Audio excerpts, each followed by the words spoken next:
cambios en los niveles de precipitación. Esto significa aumentos en la lluvia en algunos lugares y descensos en otras, retroceso en la mayor parte de los glaciares del mundo. Lo importante de estos cambios es que se produjeron en un periodo de tiempo suficientemente corto que nos permite descartar muchos de los factores naturales que citamos previamente que tenían que ver con procesos geológicos o astronómicos. Y es por este motivo que todos estos cambios pueden ser en gran medida asociados a las acciones humanas sobre el clima.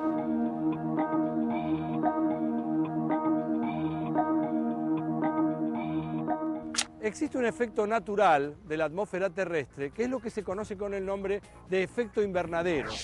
De hecho, en sí mismo, es un efecto muy beneficioso porque permite mantener los niveles de temperatura en lugares adecuados. Ahora, claro, la injerencia del hombre puede transformar en nocivo este proceso natural. Le preguntamos entonces al doctor Jesús Gardiol, que es investigador de la Facultad de Ciencias Exactas y Naturales de la UBA, ¿en qué consiste realmente el efecto invernadero? Se recurre a la figura de invernadero porque la atmósfera, naturalmente, tiene propiedades similares a estas estructuras construidas de vidrios u otros elementos. Es decir, dejan pasar la radiación solar, pero impiden la salida de la radiación terrestre. De este modo, la mayor parte de la radiación es absorbida por la atmósfera y por la superficie de la Tierra, y una ínfima parte es reflejada al espacio exterior. Al mismo tiempo, tanto la atmósfera como la superficie de la Tierra emiten energía que es absorbida por los diferentes gases que componen la atmósfera. Este efecto de invernadero es el que hace que la temperatura de la superficie de la Tierra sea más alta que si no existiese la atmósfera. Existen gases de invernadero como el óxido nitroso, el dióxido de carbono, el vapor de agua o el metano, que son componentes naturales que hacen que la atmósfera retenga la radiación terrestre.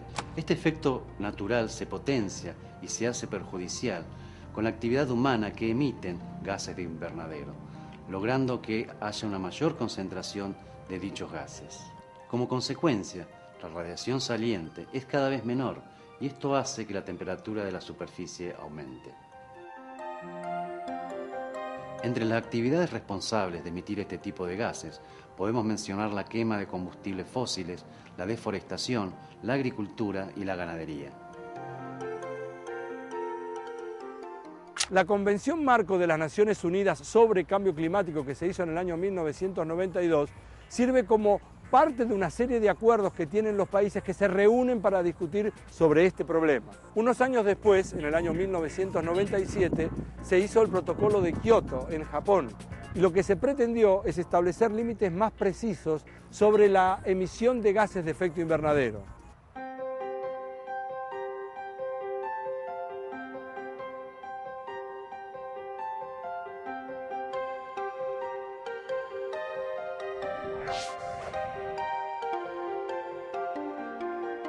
La Convención Marco de las Naciones Unidas sobre el Cambio Climático establece como principal objetivo estabilizar las concentraciones de gases de efecto invernadero en la atmósfera a un nivel que impida interferencias peligrosas con el sistema climático. A medida que se fueron acumulando mayores evidencias científicas respecto de las causas e impactos del cambio climático, se hizo necesario establecer límites más precisos sobre las emisiones de estos gases.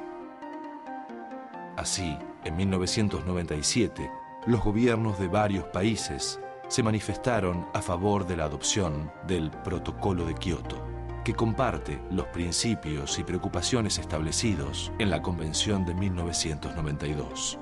Pero a su vez, lamentablemente, el mismo no fue ratificado por 4 países que en su conjunto producen más del 30% de los gases de efecto invernadero: Australia, Estados Unidos, China e India. Hay un aspecto del cambio climático que es global, es decir, que afecta a todo el planeta por igual.